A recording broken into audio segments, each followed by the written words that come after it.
Hello, good afternoon, everyone. Welcome to another BAPAC General Membership Meeting. Today, we're going to be using a very different format. The format that we're using today is in regards to redistricting, and we're going to be looking at this as more of an outreach effort. It's going to be resident-driven.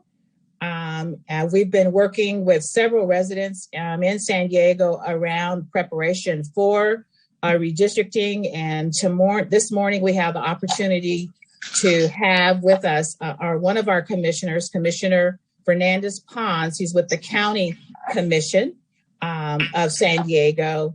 And then we have the honor of having and privilege of having our own Dr. John Warren of the Voice and Viewpoint, who is going to be giving us the history, the landscape, importance.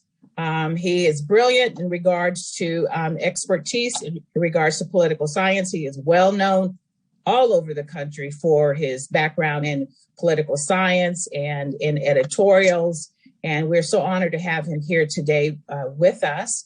We also have our own Dr. Brian Pollard here with Urban Collaborative that's going to be giving us a resident-driven perspective and also around what's at stake. And this is going to be a very lively discussion. I want you to, as Brian Pollard just mentioned, let's put our seatbelts on because we're going to get into some actual hands-on interaction. I want everyone, this is resident-driven, so we want our voices to be heard.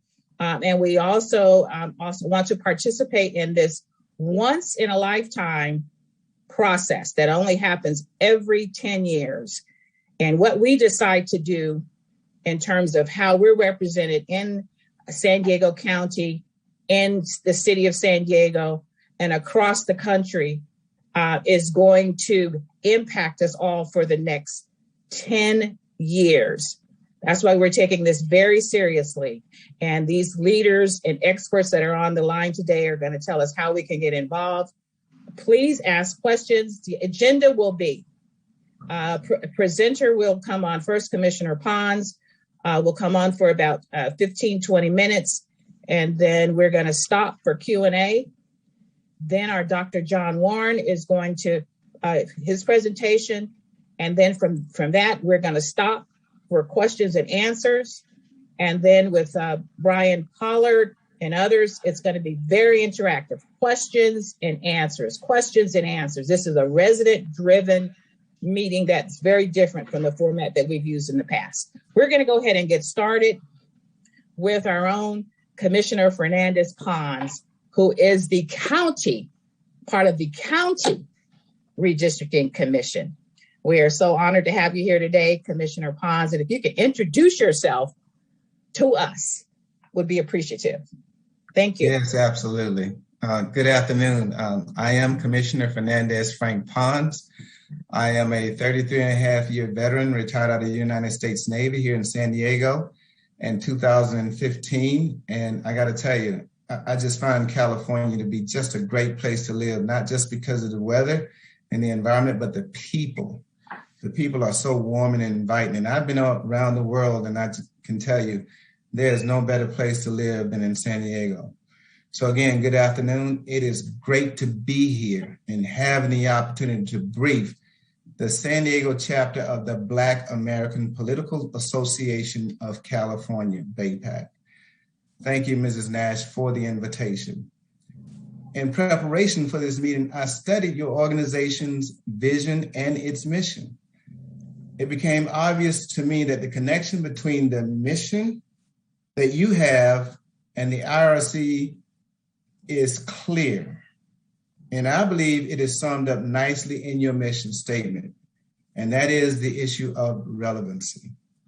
This process, this redistricting process, is designed to ensure that each and every resident of the County of San Diego has an opportunity to be relevant. So without any further delay, let us begin. But before I start, let me give a couple of ground rules. First and foremost, this brief is informational. It is educational. There are some questions that you can ask me on the process and the progress, but not on the finalists, because so far we haven't had any finalists because the official final usable data, census data, has not been released. But we have had the privilege to get a lot of information from communities of interest, institutions, and individuals about how they feel about the redistricting process. And I'm going to really emphasize that. We want you to be involved. So with that, I'm going to share my screen and begin the brief.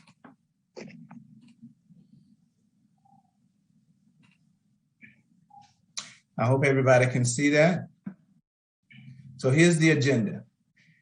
The introduction, pre-map and orientation, introduction to the community builder, which is the tool that you can use. Pardon, good morning. Hi, my name is Cesare Tuchon. I'm really excited for this meeting. We can't see the screen that you're sharing, Commissioner Pons.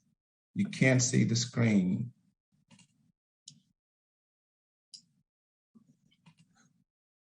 There you are. How about now? Thank you so much. Yes. Okay, still have it? Yep. All right. Now let me just go through it again. This is the agenda, the introduction, the pre-map and orientation, introduction to the community builder tool that we use and that you can use to help build and draw the district lines. And I'm really going to emphasize input from the community, how you can participate. So how you can participate and stay in touch. Here are a list of things that I want you to either jot down, and Ms. Nash, she has this brief so she can share this with you at her leisure. First is the email, the website, the phone number, the address, the community builder tool, which I'm going to show you, an online survey, and the QR codes, which you can also use. The bottom line up front, the independent redistricting process is about your voice. It is about your vote. It is about your representation. And most importantly, it is about resources. But it requires your participation in order to make this process relevant. The process of redrawing the district boundaries for each of the 5 supervisory districts so that each district has, these 3 words are very important, reasonably equal populations. Reasonably equal populations. You're going to hear those words as I go through the brief.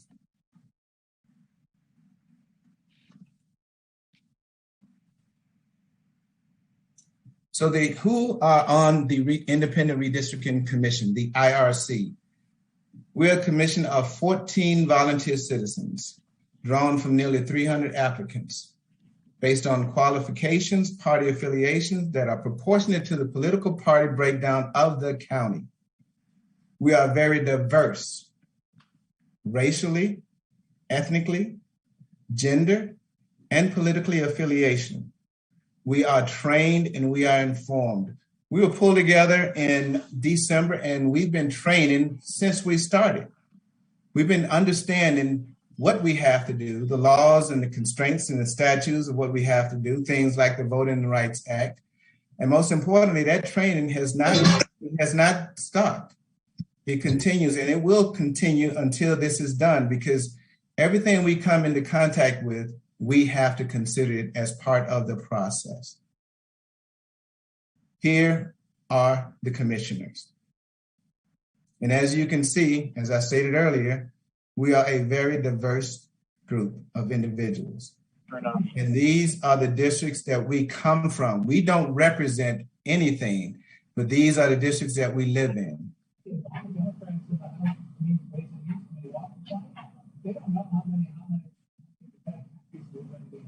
So why are new boundaries drawn? Well, it's simple. We have to account for changes and shifts in the populations, either because of growth or shrinking. You can imagine that areas that were once roughly the same number of people become unequal, and that change affects the makeup, the priorities, the interests, and the goals of that community. Rebalancing ensures reasonably equal populations and fair representation. So what about the process? How is it done? Well, as we started the process, we've been conducting public meetings. We've been conducting pre-mapping public hearings, the last one we did in District 4 just last week. We continue to gather public testimony, and I'll show you how you can submit those testimonies either as an institution, a group, or as individuals. We will start to draw the maps once we get the final census data. We call it the usable data. We've subcontracted this organization called Flow Analytics, who are experts in this process, to help us to redraw the maps based on two things: the census data and your input. I would say the census data is critically important, but significantly important will be your input. As we draw the map, we will conduct post-mapping public hearings so that you can give us feedback on the drafts that we are conducting. And then at the end of the day, we will adopt the final map, and it is scheduled to be done by the 15th of December.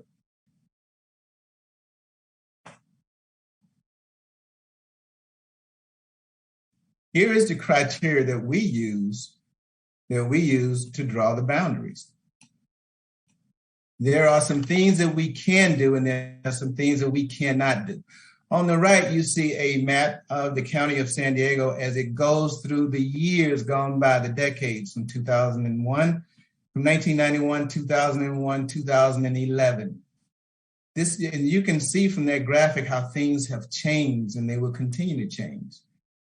So what are some of the criteria that I spoke of earlier? First of all, we must have reasonably equal populations. We must comply with the Voting Rights Act. That's the Federal Voting Rights Act. Our boundaries and the districts must be contiguous. We must minimize division of cities, neighborhoods, and communities of interest. And finally, the results must be geographically compact. However, there are some things that we may not and cannot and must not do. We may not consider place of residence of any incumbent or political candidate. And we may not favor or discriminate against any incumbent, political candidate, or political party. That is why we are an independent commission. We do not report to any political affiliation or an individual. We are really, truly independent. And let me emphasize this, and this is something that I don't want to go unnoticed. We took an oath as commissioners before we started doing the business for the county.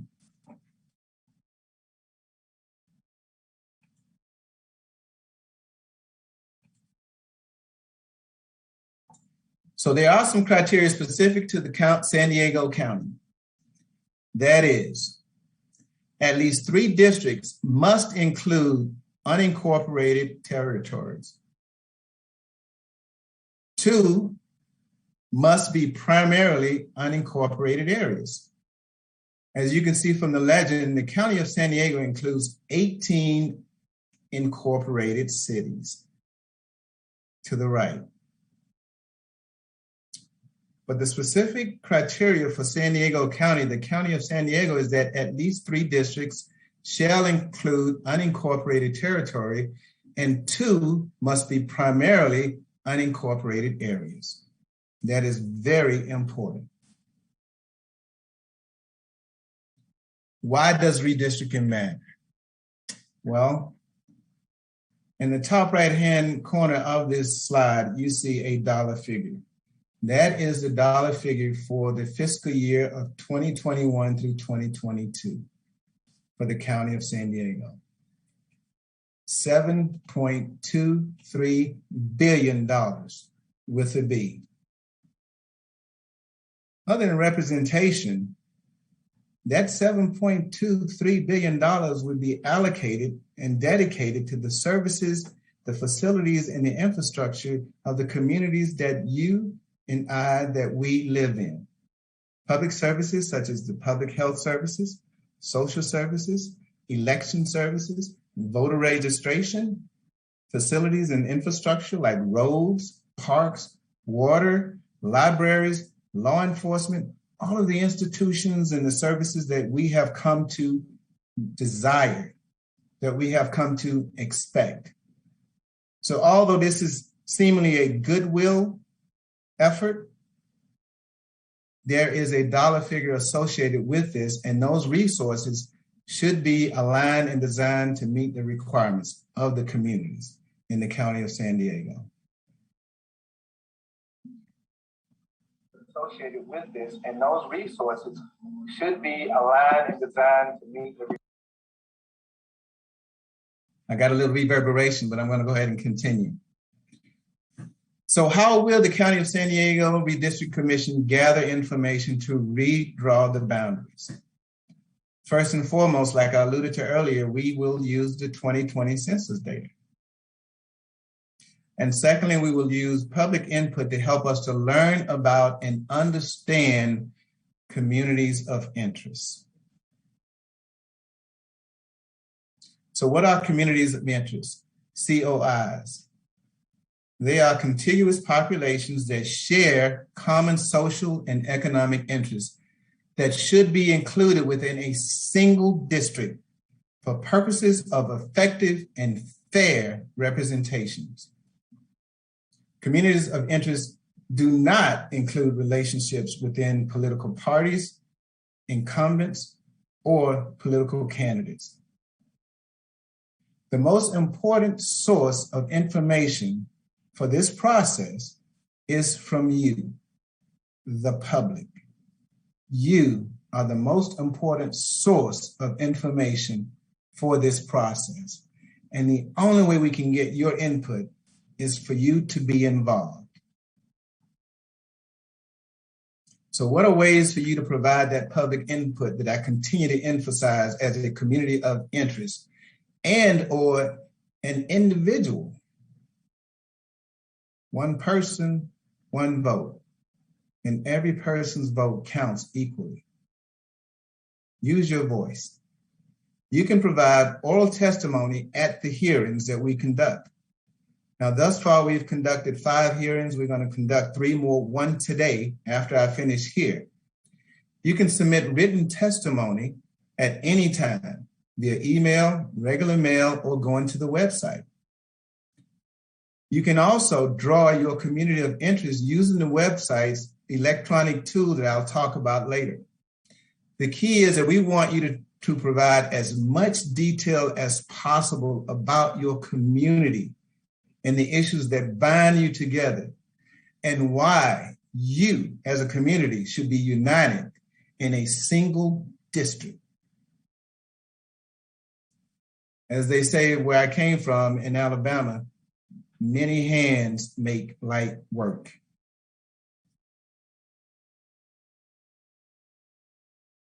So let's talk about the community tool, how you can draw your communities of interest. I'm going to take you to the tool that's on the website that I alluded to earlier.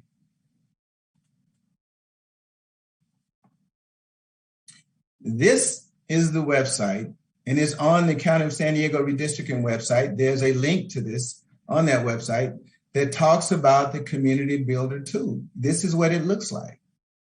It is very explanatory. It will walk you through the process from tooth to tail, the beginning to the end. When you go into this website, you're encouraged to click on the Launch the Community Tool Builder. It will take you here. It will give you detailed instructions how to move forward in the process. Very important that you read the instructions in detail and very thoroughly. It will ask you a series of questions to get an understanding of who you are, where you are, and what your interests are.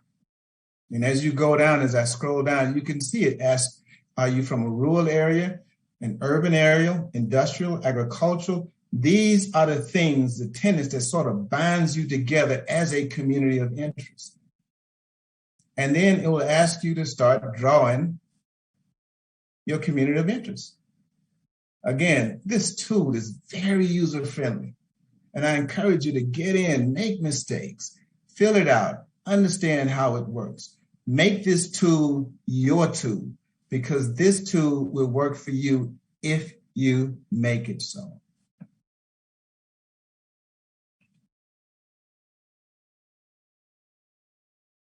So let's talk about some of the census data that we've gotten so far and the census data that was used in 2010. This slide shows you, using the numbers, that, look, things have changed.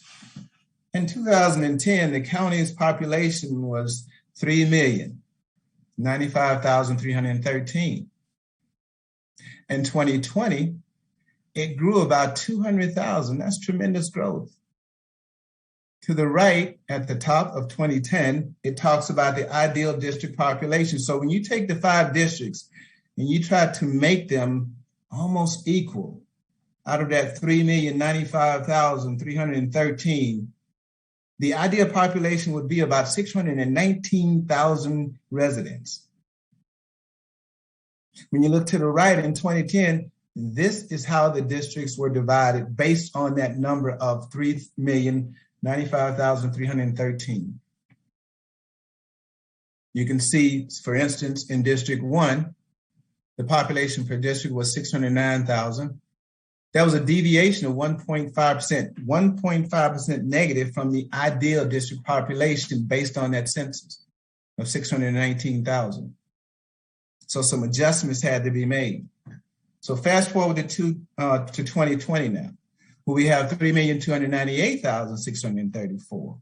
Now the ideal population is 659,727. So still, when we redraw the district lines, we have to find that nearly equal ideal population with a very slight deviation between the districts. So to the right of 2020, when you look at what the districts looks like now, there's an imbalance. We have to bring those numbers into balance, and we have to bring those numbers into focus. And that's our job.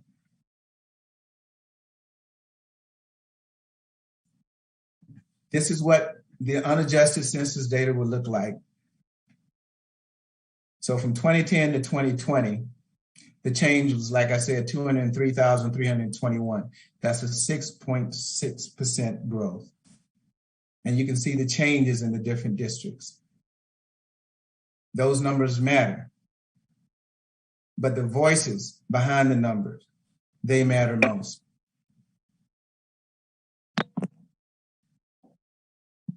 So what have we been doing and what are we going to do?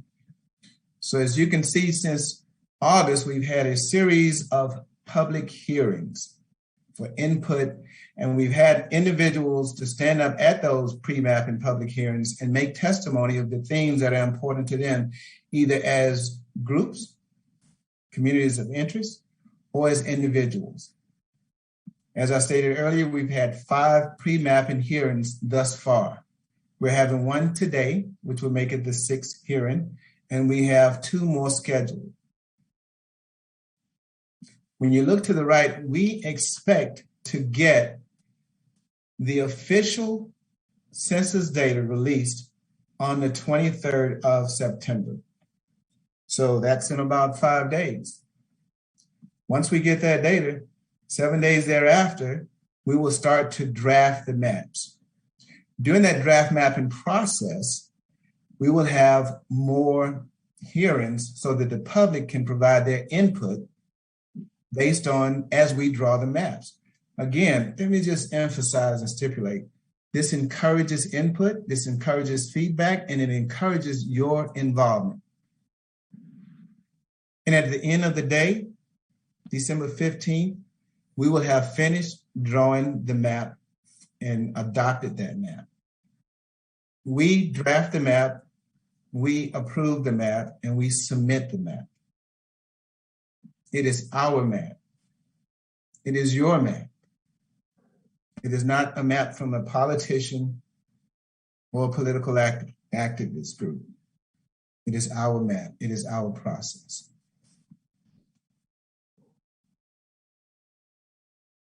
Where have we done the pre-mapping public hearings?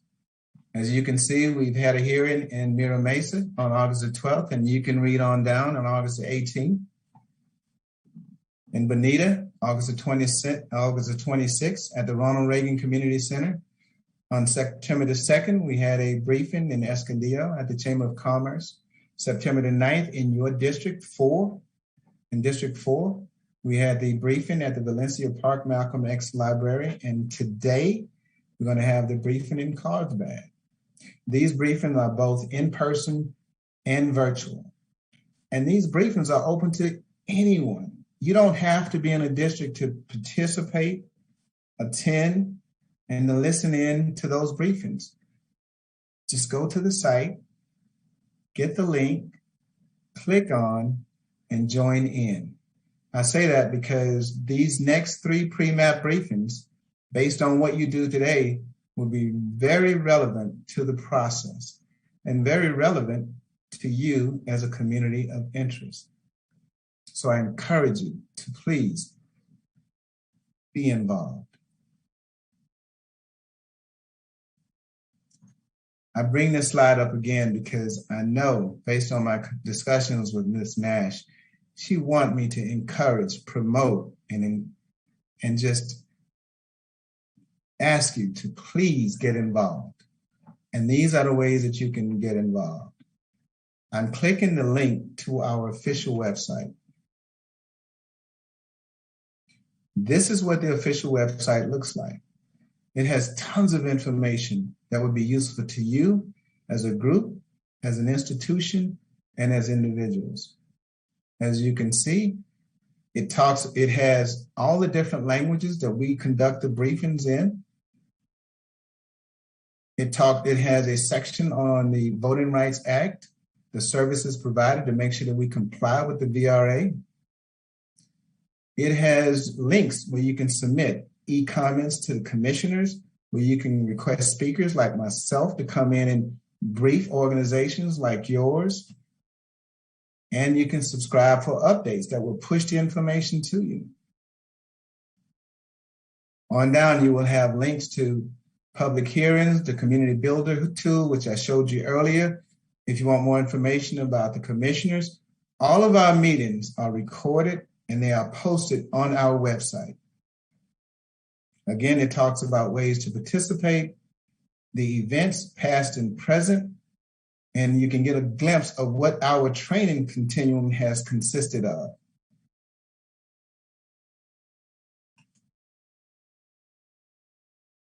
So I encourage you, take the time out, go to the website, be informed about what's on the website, and then use the website to your benefit. I can't state that and emphasize that enough. So here are the takeaways. This is about your voice. This is about your vote. This is about representation for each and every one of you as an individual or as the collective, because this will determine the resources and how those resources are allocated. At the end of the day, if you want to be relevant, you must be involved. And if you are involved, then you will be relevant. I thank you for the time to provide this briefing. I will stand by for any questions that you might have. If you hadn't thought of any questions, or if you don't have any questions that may come to mind now, just remember, you can submit those questions directly to the commission, of which we will capture those comments and we will use them as we go through the redrawing process. Thank you very much. And please have a nice, wonderful, pleasant weekend and be safe. Madam Chairperson, Yes, yes, sir, Dr. Warren. Let's open it up for some questions right now for Commissioner Pons. Dr. Warren? I have a comment for the commissioner and for Ms. Hernandez, who's probably still on. First, Commissioner, let me congratulate you on a phenomenally outstanding presentation. I have been involved with the census since 1970, so this is like my 60th one. And 2 of those were in my capacity as a staff member for Congress. So I've got a real deep insight into the significance of it and how it works. One concern that I have as I listen to such an outstanding presentation is that unfortunately, all of the people that were intended to be reached are not being reached. And let me qualify that to make a point. We have in the US Code under Title 13, the requirements for the census, which is authorized under the Constitution, Article 1, Section 2. But we also have in the US Code an Administrative Procedures Act under Title 5, which handles the issue of due process, notice, and outreach. And one of the things we've learned here in San Diego County during the pandemic, while our children were housed at home, and we know this, that over 50% or about 50% of our population is not on the internet. And so that means that we had people bringing buses and things to parking lots so the kids could plug in. So if the kids can't plug in, the citizens in their households can't plug in. Now in San Diego County, we have approximately 6 community newspapers: Asian Journal, Filipino Press, the Vietnamese paper, El Latino, La Prensa, Voice of Viewpoint. And all of these newspapers serve the communities of interest that you identify.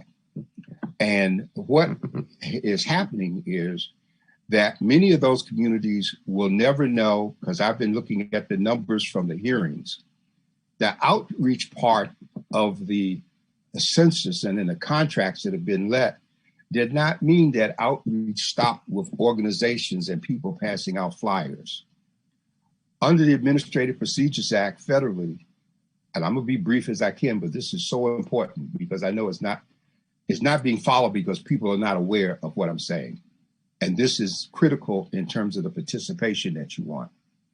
In California, we have Administrative Procedures Act, and in both instances, notice and due process and newspapers are identified as the official means of that outreach, not the internet. The internet serves an important purpose, but it is a supplemental component. And if one would go back and look at what we've done in the past year and a half with the pandemic in terms of partnering with the County of San Diego to get ordinances and information to people, then you would see what we're talking about. And I'm mentioning this in good faith because there's a tendency, especially in San Diego historically, that when people want to do outreach, they go to designated or identified community organizations. But the town has grown, the county has grown so far beyond that at this point that there has to be multiple efforts to reach people. And so we also have an issue, which I'm going to talk about, and I just want you to hear it because you're going to your other meeting. We have a county that's a charter county, and we have a city that's a charter city. And so we have additional issues involved here when we're talking about redistricting. And that makes it even more important because if the average citizen doesn't know the difference between the county's redistricting effort and the city's, they're going to be totally confused. And so I think that you all need to augment in the time remaining a means of covering the issues that I have just mentioned. It's not about placing an ad in a newspaper as much as it is about using our community papers in conjunction with the outreach effort so that we truly reach the people, because California has lost 180,000 folks doing this thing while our numbers are up. And so we need to be concerned. And I hope this is of some help. I mean it in a constructive, positive manner. And I know it's not by intention, but unfortunately, we got people that just don't think beyond what I'm saying, and I'm more conscious of it, both as a political scientist, a professor, ex-congressional employee who has worked on appropriations based on formulas established by the census. And the last piece on here, Commissioner Pons, is when you talked about communities of interest, I think some of our people don't understand, and you mentioned voting rights. We haven't identified which sections of voting rights have been invalidated by these two Supreme Court decisions and how they affect this districting piece that we're doing. And we have to take a look at that. But the Justice Department was concerned about communities of interest because of things like in the South. And I heard you mention Alabama, Mississippi, where the gerrymandering of lines were drawn in such a way to weaken or exclude communities of color so that whites could stay in power. We still have a lot of that today. The colors might have changed, but the game is the same. And so I'm hoping that some of what I've said is of some help to you all. I'll be happy to talk with you further, but you've got to amend the process for the time remaining if you're going to be as inclusive with such a phenomenal job that you've done in terms of laying this out. And everybody really needs to know it. Thank you. Sorry I was long-winded. Thank you, Madam Chair. Dr. Warren, you are not long-winded and your points are well taken. Let me go back and emphasize, I talked about Flow Analytics, the subcontractor that we brought in to help us to redraw the district lines. We also brought in an organization to help us with the outreach and engagement that you talked about, the ABASD, Asian Business Association of San Diego. And that organization is doing everything that you said, but not just on the internet and not just the newspapers and not flyers, but they are affiliated, and they were chosen because they have such a vast number of affiliations with different groups that could help us get the word out there. But we need to hear from people like you. And if you will submit those comments to us as an e-comment or send it in a letter and say, listen, we would like for you to do X, Y, and Z, the commission would definitely consider that because, again, your voice matters and every voice matters. So send that information in and we greatly appreciate it. I'm sorry, but Mr. Barnes, I don't want to drag this out, but let me just say two things here. I read the contract that was let, okay? The contract had outreach in it, but the point I'm making is it's not sufficient to give a contract to an entity when the entity is not following up on the elements that are required by law in terms of outreach and due process. So the burden, whatever the Asians are doing, no one has been in touch with us at any time.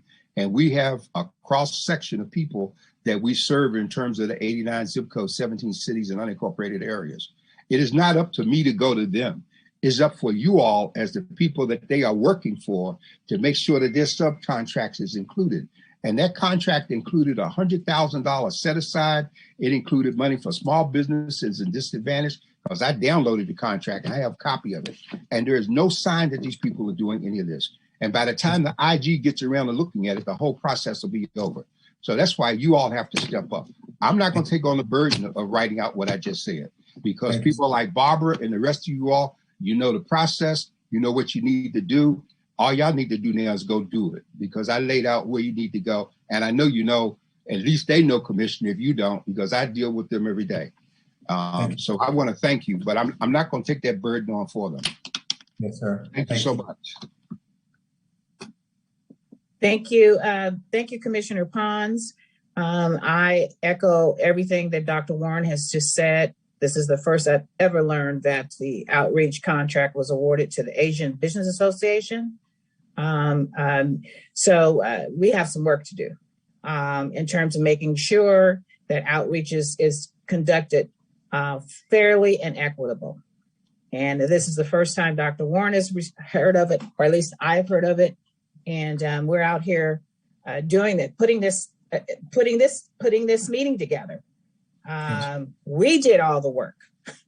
We're not aware of anything related to the Asian Business Association. And they do good work, but the outreach is is insufficient.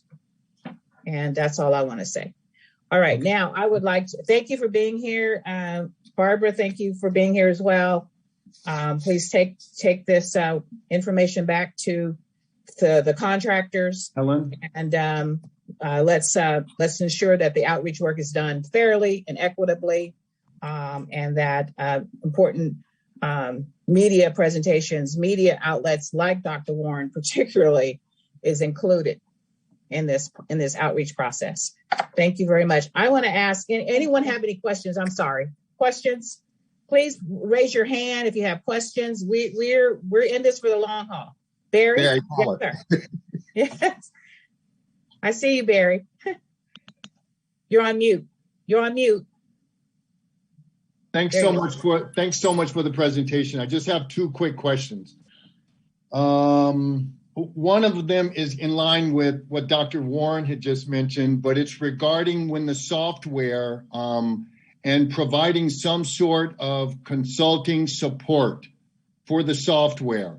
If we're talking about having access and unfettered access, we need to make it easy for people to access the maps so they can put together input to provide to you. We're going through that with the city now.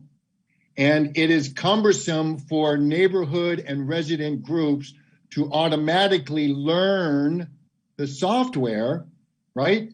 In that, especially that short window of time. You're talking about realistically, even though it's simple to some of us, it's not simple to all of us, Commissioner Pons. So I would love to have some sort of some standby support for people that are having difficulty, even if that means walking through it with them a few times. Or ideally, because someone working those maps, it will take 2 minutes to do something that it might take 3-4 days for a community group to do.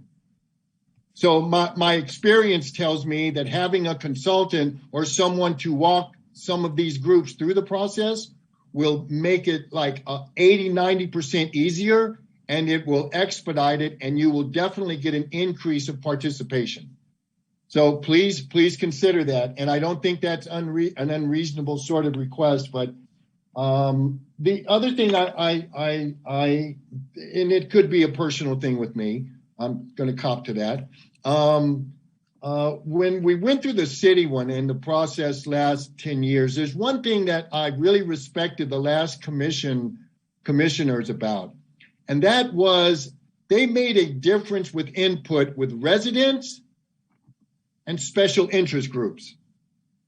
When those maps were formed, special interest groups identified that someone maybe that has a different agenda than the residents and the community members.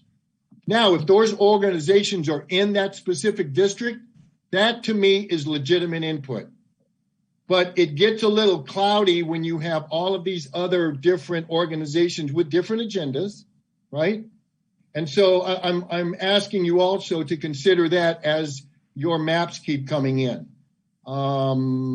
because that really skews the community of interest vision that we're all looking for. Last little point is, are people still going to be able to give input and maybe develop their version of the maps past the 25th? When's the last day input could be given? I was a little unclear. And if you don't, I mean, you can get back to me on it, but I think that would be important. The message that I heard may not be accurate, was the 25th is going to be the last day in which there's outreach that, the schedule you put on. But can people submit things past the 25th up to December, like what? What's your thought? Yes. The answer is yes. These are pre-mapping hearings. And once we get the approved census data, the user-friendly census data, these hearings will continue, and the ability to submit inputs will also continue and be considered. So thank you. And let me just go back and also explain and expound on something about the map drawing process. For those individuals that are challenged to use that map drawing process, that too, like I may be, you can go back and get a previous district map, and you can take a pen and a pencil and you can draw what you consider to be your outline would be, and you can put it in an envelope and send it to us. And so look, consider this. And so we will take input in any form or fashion, not just someone using the tool, but any form of fashion from the individuals or community of interest. Sure, but the problem might be is that the map will bring over the demographics in the census tracts, and it will increase the accuracy. Nobody should be having to use a paper and pencil. You know, I understand. I get you. I'm just saying, let's talk about ease of access. Yes, sir. So just you know, and ask other folks. I mean, and if you don't get the support, then cool. But I'm just suggesting that in the past, that has been an issue. Thank you, sir. And thank you very much for coming over here. Thank you. We have hands raised from Michelle Krug and John Stump. Hello, John. Thank you, Lynn. This is Michelle Krug.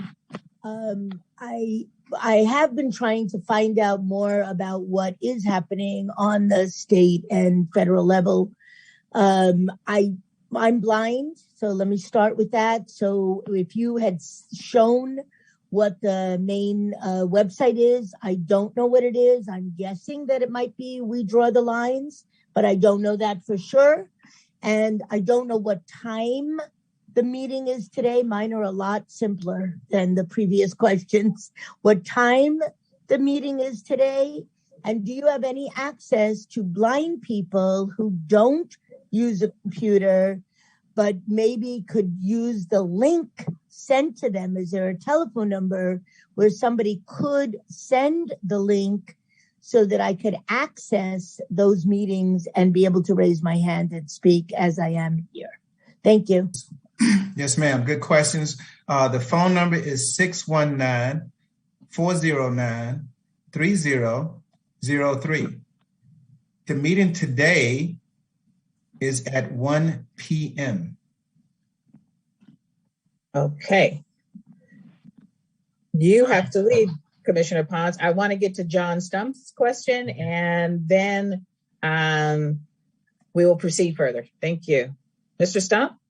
Thank you, Ms. Nash and Commissioner Pond. Your presentation has been the best that I have heard from any of the redistricting groups that I've been on.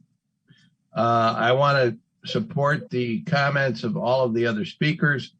My initiative is to use natural boundaries, particularly watersheds, and not to split up watersheds into too many districts, to at least have one strong watershed in every supervisory district.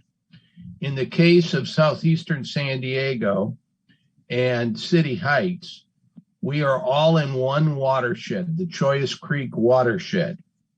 And I urge you not to use streets as dividing lines, because streets are normally are not natural boundaries, and are normally put in the bottom of a watershed so that the road divides one side of the river from the other side of the river.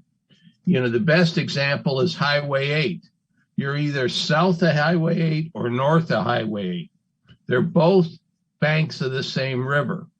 So please consider natural boundaries.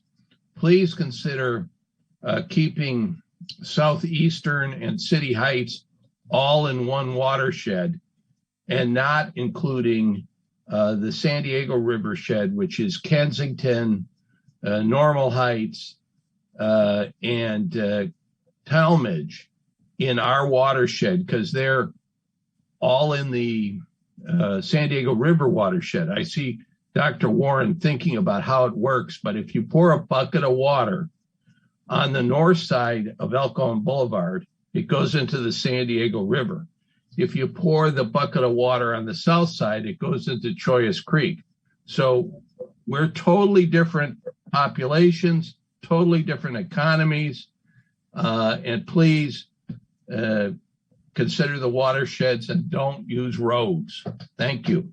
So I'm going to go now, Ms. Nash. I just want to thank you all for all of your comments. And so, Mr. Stump, your comments are the exact sort of contributions that we want to hear from you. And so if you would go online and submit that sort of comment, e-comment, or write it and send it in to us, it would definitely be considered as we do our work going forward to redraw the district line. So thank you very much, Ms. Nash. Thank you to the BAPAC organization for having me. I thoroughly enjoyed the conversation, thoroughly. Thank you very much.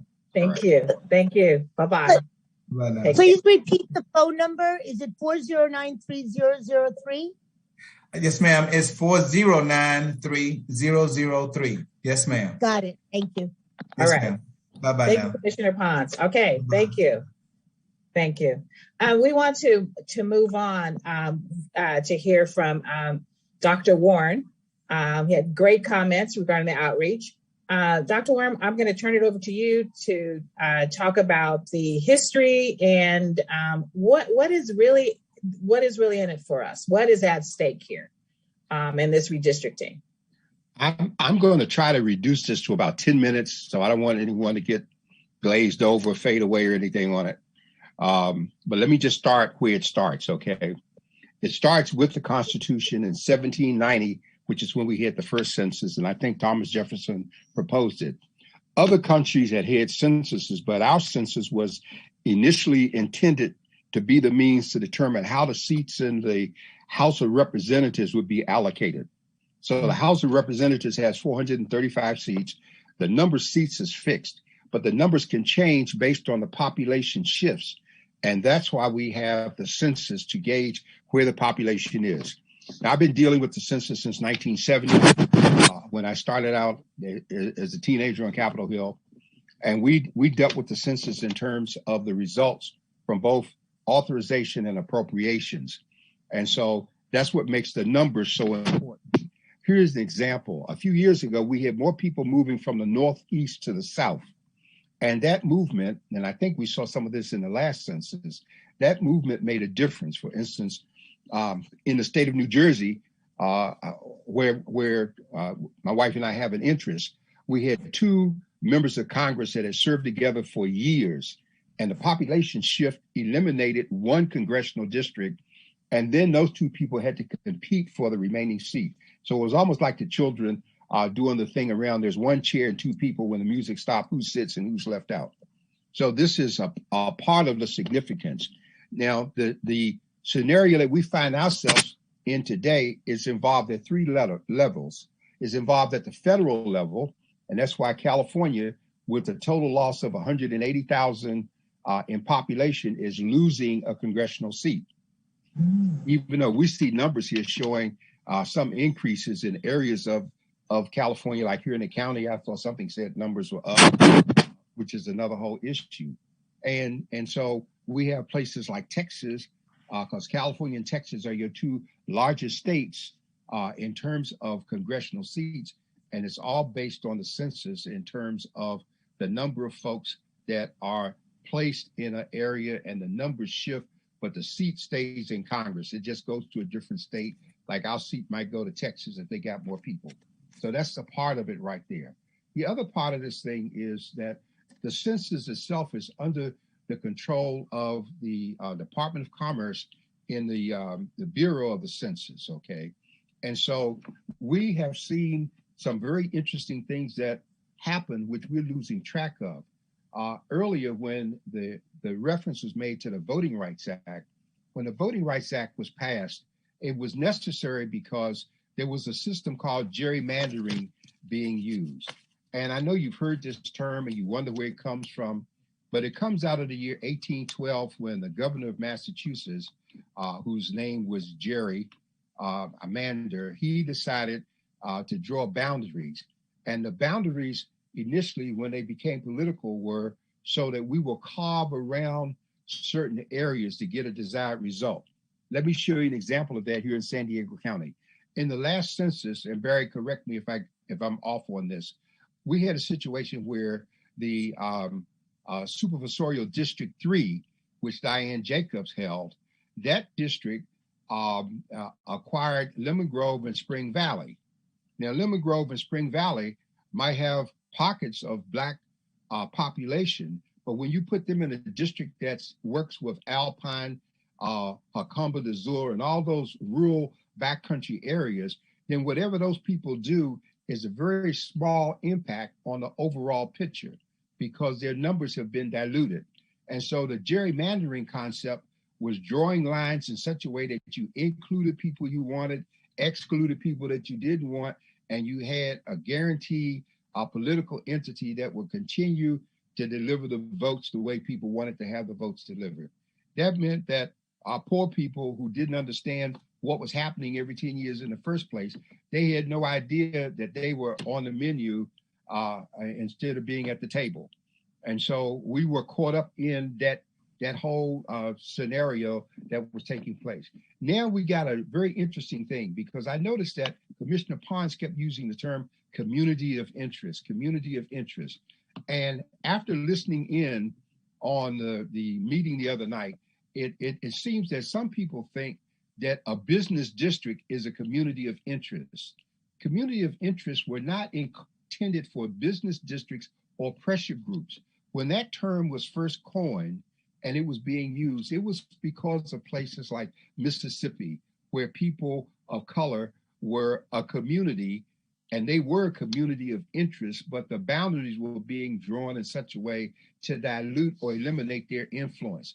That's what was meant in terms of a community of interest. So today, people who don't have that history, I heard a person the other night from City Heights area talking about how business was being impacted and their business wasn't being considered in terms of the census.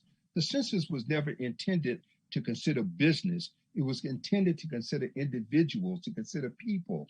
And the community of interest represented the cultural elements that went with those people. So for instance, if you look into East County, where most of our Chaldean communities, citizens settle who come here, immigrants and all, they create a community of interest.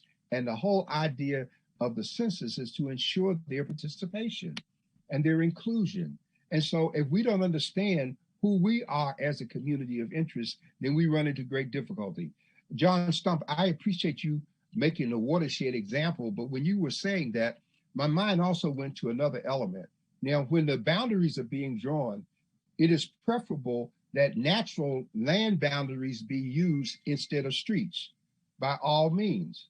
Okay, and so what is at stake here in terms of what we're talking about is that if our numbers are down, if we're not lumped in with the right interests, then we lose. When the commissioner talked about in 2020, there was $7.23 billion, and he talked about facilities and he talked about social services and these things being on the table. Well, if we dilute, say, the 4th district in such a way that a greater portion of it is over in 9 and another greater portion is in 8, and what's left is so small and insignificant that the people have no influence, then the 4th district will lose in the distribution of dollars that are going to come down as a result of what is being distributed by the government, if you follow that. You notice something else that was very important in his presentation. There was very strong concern about unincorporated areas, so much so that at least there need to be 2 fully unincorporated areas. And I would see that as a part of what Diane did before when she made sure that her area was covered. And then there needed to be at least a part of an unincorporated area included with another element. And so when we look at the maps that we want to draw in terms of District 4, we can't just look at it from the standpoint of we need X number of people, because we can't just import X number of people. Each district that's surrounding us, we've lost some before, but districts 8 and 9, if they're going to give up something from us, then it's a question of where they're going to take from to offset on the other end. So we really have to look at, say, 8, 9, and those areas that are contiguous to them on the other side to see what people will want to give up at anything. So that's why you have La Jolla, for instance, making such a strong point about, we're a community. Yes, they are. And they are set up in such a way that the land mass makes them a community of interest because of the division with the freeway and where they are, not because they are rich or they have money, but because they just happen to fall into a scenario that can help reinforce what they want to do. These are things that we have to look at, we have to study, we have to give some time to. Now, we're only touching about part of it because the day talked about the county, it didn't talk about the city. And as I was injecting there, the city of San Diego is a charter city, just like the county is. That means it's sovereign. That means that the county cannot impose its will on the city of San Diego as it could on Lemon Grove, which comes under the general purpose provisions of the state constitution, while we are a charter entity. So the county has to work with us to make things happen. And Barry, you were a part of that the last time. You can speak to the extent to which that worked and how we had to stand up for ourselves in terms of what we want. And so Ken is our representative from District 4. The city commissioners are 9, and there are 2 alternates, one from District 4, one from District 2. And so that's a good thing. But the population at the end of the day in the city of San Diego has to represent 1/9 of what the population is, or is close thereto, for each of the 9 districts that we have, because the whole concept of the census was to determine representation. We're doing at the county level. The state boundaries are going to be redrawn in terms of the assembly. And I think it was Schwarzenegger that created that independent entity beforehand. So that kind of took it out of the backroom politics at the state. And then we have the state scenario in terms of what expansion is going to take place with the loss of 1 seat. So I hope that some of this was helpful. I'm giving you a lot in a nutshell, Madam Chairperson, and I don't want to overwhelm people with it. But as I said, I've been dealing with the last 5 censuses. So I've dealt with this for over 50 years at every level of how it draws and how it comes out. And I have seen very few, any place in this country, other than in the South, where people like Fannie Lou Hamer made the difference when she made the movement that brought the Democratic representation to the National Convention. Very few places other than the South do we come together as a team, understanding. Georgia is our most recent example, because if Georgia hadn't pulled together, we wouldn't have those 2 senators that we have. But here in California, we've been laid back, we've been relaxed, and what we have in the future, from dollars for housing, food stamps, healthcare, all of those things are tied to what happens with these numbers. And that's why I'm on them about the inclusion of our communities, because at the end of the day, some contractor is going to say that they talked to BAPAC or somebody and passed out some flyers. That's not community inclusion. It's not inclusion under the Administrative Procedures Act of the state. It's not inclusion under Title V, Sections 553 and 54 of the federal Constitution. It's not included under Title 13, which created this. So I will help them learn the fact that I'm not going to do their work for them. I'm not going to sit down and draft this. They paid people for this. And then they gave them extra money for set aside, because I looked at it in the document that was before the Board of Supervisors, January 21st. So now don't ask us to come and do the work for the people that you already paid. You gave money to the Alliance. You gave money to the Center for Policy Initiative. Haven't been able to get any feedback from them in terms of what's taking place. We don't have to be second-class citizens in this. We have a right to be heard. And if you do letters and that, I'll make sure that they get out there. But they're counting on us. Barry, you know what we went through before. So you can come behind if I miss anything there, because you know what they did to us. And I'm going to shut up there, Madam Chair. Thank you. You're welcome. Thank you, Dr. Warren. Very nice. I also want to acknowledge that our Commissioner Ken Marlborough from the city of San Diego has also joined us as well. So we have some great voices, great representation. I want to turn it over to Barry. I'm sorry, before I do that, I want to ask, anyone have questions of Dr. Warren? I have my hand up.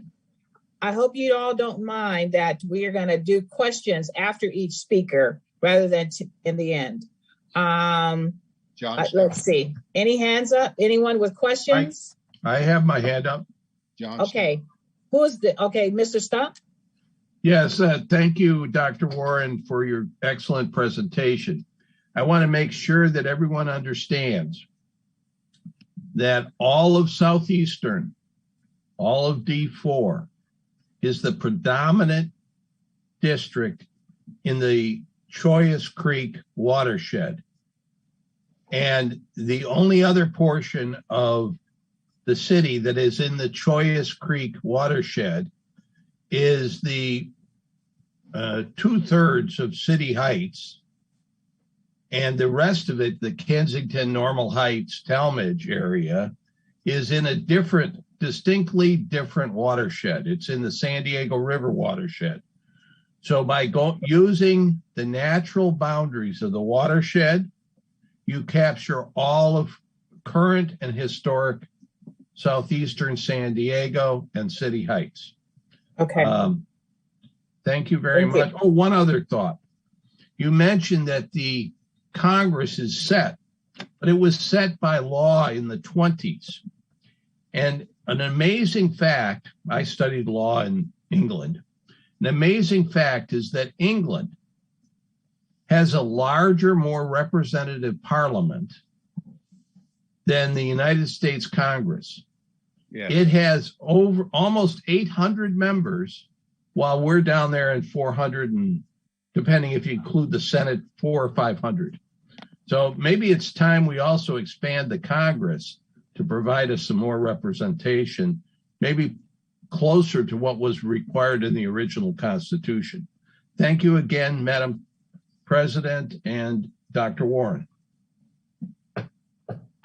I just wanted to be clear here. People like me were 10 years ago working a job, trying to pay a mortgage, raise kids. We had no interest and no knowledge of, full disclosure, census. The first time I completed the census was 2020. And this redistricting, this is the first time. So for people like me, and I'm sure there's others on this line, we're trying to figure this all out. So I want to be clear. We're talking about local redistricting and county redistricting and state redistricting and federal redistricting, correct? Correct. So they're very, very separate. So are we creating maps for all the levels? Barry, you might want to point out it's individually, Madam Chair, because we can't, because of the charter distinction that I identified, whatever map is created for the county cannot be a substitute for the city, but yet the city can consider it. That's why we have a situation where the 4th supervisorial district overlays the 4th councilmatic district. Right. Because of how the numbers fall in terms of consideration. But they're still two separate, distinct elements, and they have to be addressed separately. Okay. Thank you. Barry, you're on mute. Barry on mute. Michelle also had her hand raised. Oh, I'm sorry, Michelle. That's okay. Michelle? Question for Dr. Warren, but I also wanted to just add, I'm sorry to complicate your life even more, Ellen, and I'm more than happy always to talk to you offline. Go ahead. But they also, each of the school districts are having separate redistricting. So San Diego Community College, San Diego Unified, County Office of Education, all of those are going to have separate maps. So every single municipal government entity, if we had a water district, which we do not, but all of those hospital districts, every one of them has to have a separate map. So I just wanted to add that to what was just said. My question for Dr. Warren, I'm sorry. My question for Dr. Warren is, again, because I am very familiar with the whole census and redistricting process, but I have not known what was going on right now. So, and clearly you do. I would appreciate knowing if that December 15th, I believe that was the deadline that Mr. Pons, the Commissioner Pons said, is that for the city and the county as well, to your knowledge? And just an FYI, the phone number that he gave, 619-409-3003, That's why I checked it twice. Says that it has not been initiated yet. So just an FYI. Dr. Warren, answer the deadline, please. Commissioner Marbury can answer that for you because he's involved with the city deadline. I believe is for both in terms of taking place. But the other element that you mentioned, you know, with the last city council vote, we created we created districts for the school board, the San Diego Unified School Board. Those members will now be elected by a district as opposed to having a primary and then an at-large runoff. But these different boundaries that you mentioned, these will exist within the census tract scenario that we're talking about for the city and the state. They will not influence or change, but they're created within based on the subgroup's interests. And Ms. Marbury, if I mentioned, Commissioner, if I missed anything, then please help me because I try not to get more involved in this than I need to. But they all have districts, like we have a fire district, got a water district. We just got all of these districts, but those districts don't replace this district. That is correct, Dr. Warren. The city of San Diego also has to provide its data by December 15th. And the reason for that is the register of voters need that information so they can set up for the 2022 races. And that's for every city within the boundaries of the county of San Diego. And I just want to add something. This is what's been the dilemma. Though we do this every 10 years, this is unlike probably any redistricting process that I don't go back as far, but I go back quite a ways. And there are several things when you have what the last White House administration did with some of the court rulings, which held up the actual counting processes. And then you had the pandemic. So we're slowed up and finally we're starting to get the data. Now we're hurried up. And it's normally, the city of San Diego normally has 9 months once we receive the data to provide a map. Well, that's been cut almost 2/3 because of this process. So I just wanted to pass that on to you.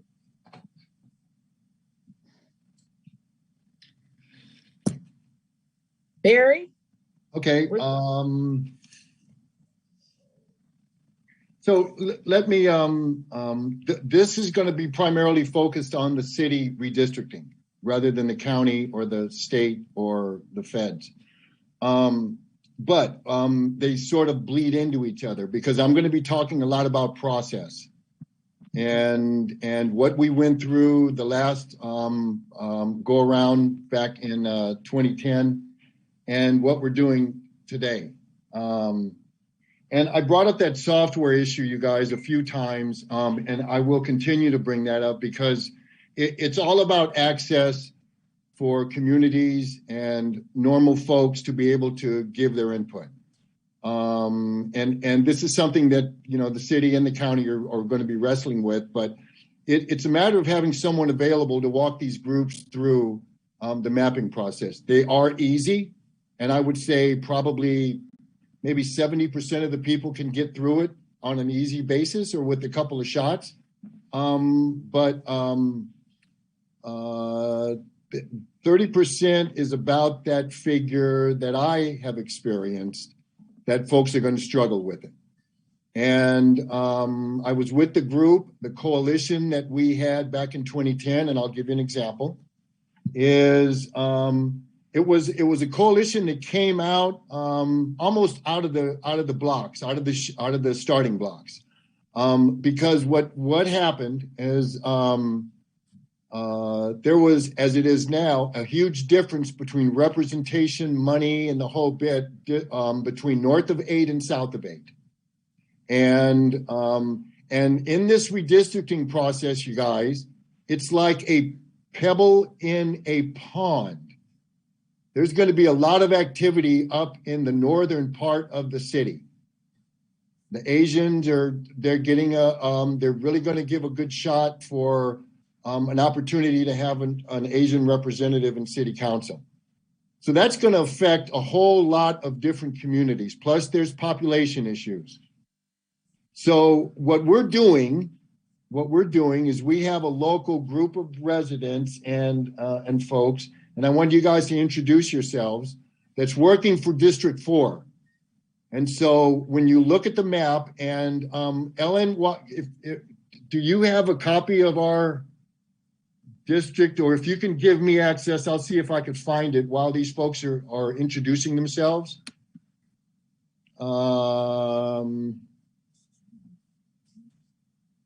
Okay, Andrea, you want to start? Introduce yourself and what neighborhood are you from?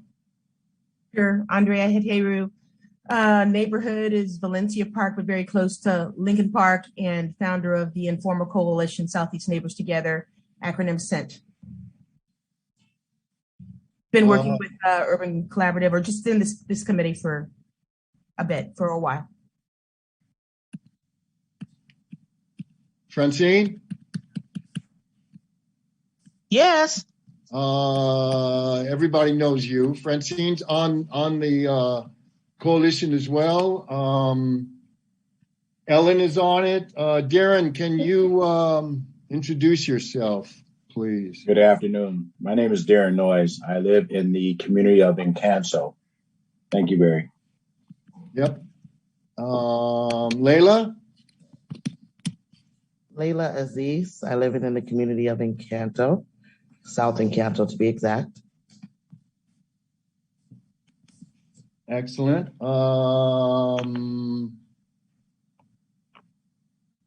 Elise?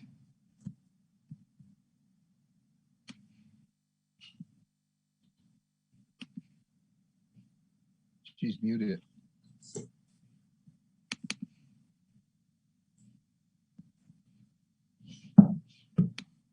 Can you hear me? Yes, we can now. Elise is part of our group as well. We've been meeting you guys for what, maybe a month and a half or so, somewhere around there. And I wanted to put this map up. It looks still a little fuzzy from my end, but I think you get a pretty good idea of what our District 4 looks like. This is City Council District 4. Can you guys see that clearly? Mm-hmm. Yes. Right? Yes. It's pretty clear. Okay, good. And so I'm going to keep this in mind, so keep this on the screen. But what we did is we formed a coalition, and it included districts 9, 8, and 4. And this was before COVID, so it was really kind of cool because we had an off-site location where we would meet, and then we had the mapping consultant come in and spend some time with us. Now, we discussed all of what we felt as if we wanted our community to look like. So that means we had conversations, like we got really specific. And I'm talking about the last time we did this, and we're mirroring it of what we're doing now, is we wanted to see what we all wanted our community to look like. And this is just the starting of a rendition of a map, okay? Because there's an outreach process that we get comments back from different neighborhoods. And so we started looking at this and figured out we had questions to ask. And they're tough questions, you guys. I mean, we wanted to know what elements we were going to use to make decisions of moving the boundaries. Because back then, there was an opportunity to give votes to a new district, District 9, so they can elect a Latina. Now, it didn't guarantee it, and it doesn't guarantee it, but it makes it reasonable. There's something called the majority minority. Hits 51%. They, by law, need to have, again, not a guarantee, but a reasonable expectation of hiring one. So what we did is looked at our areas around, let me see, Mountain View and Mount Hope. And we looked at the demographics, came up with a percentage of neighborhood blocks that we could easily move into D9. And that number we found was if the neighborhood was 80% Latino, we would move that block over to D9. That makes sense? So Using that, we worked through these little groups moving blocks around. That's when we had conversations about economic treasures, right? Because we had to make decisions about certain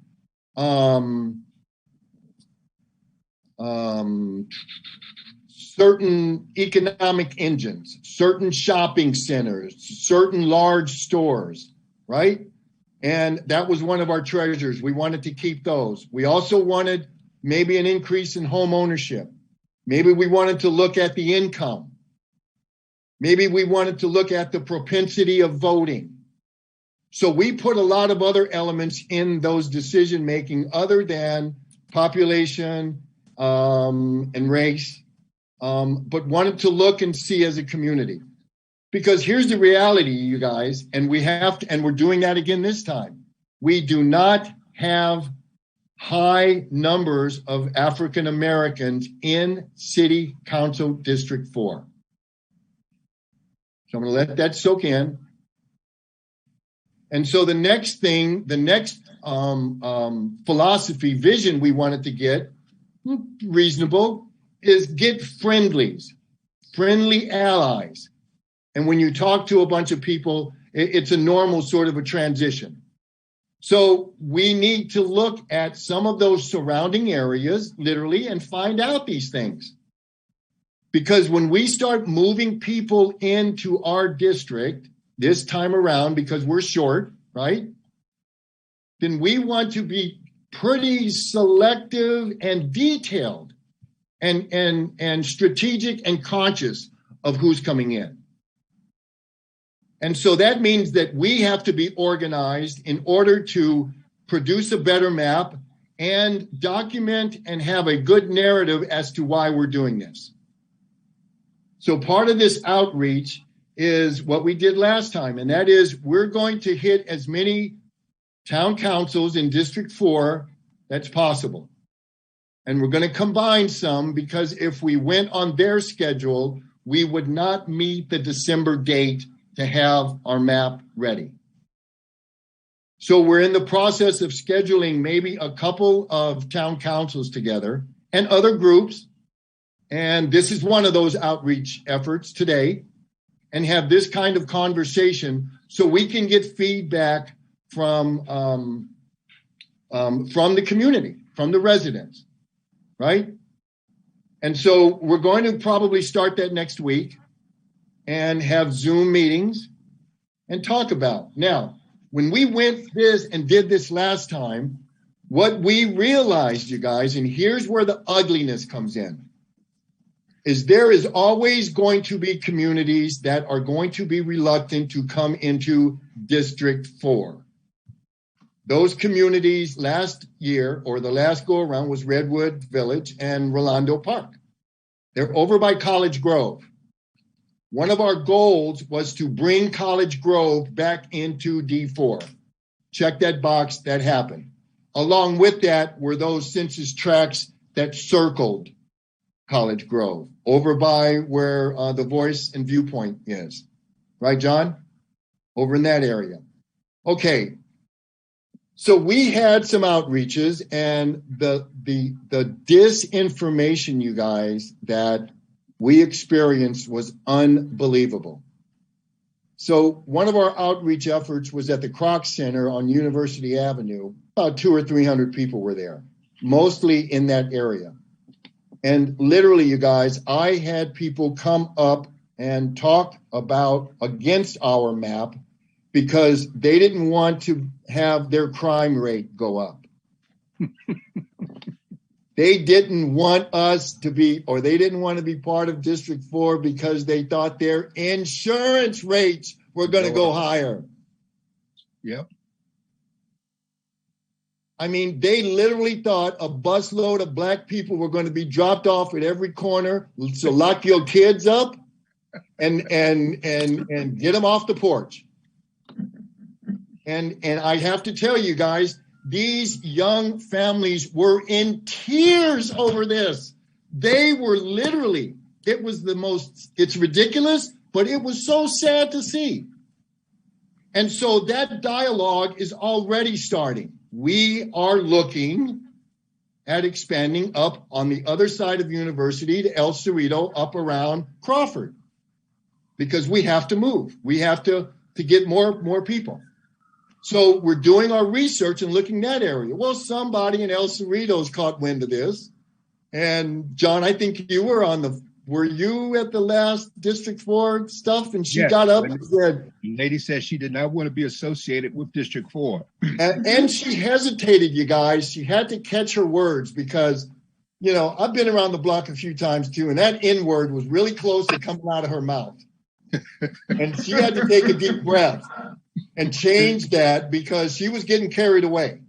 Yep. And it started to make sense because this year I got official notice that officially Rolando Park is going to be asked to go into D9, right?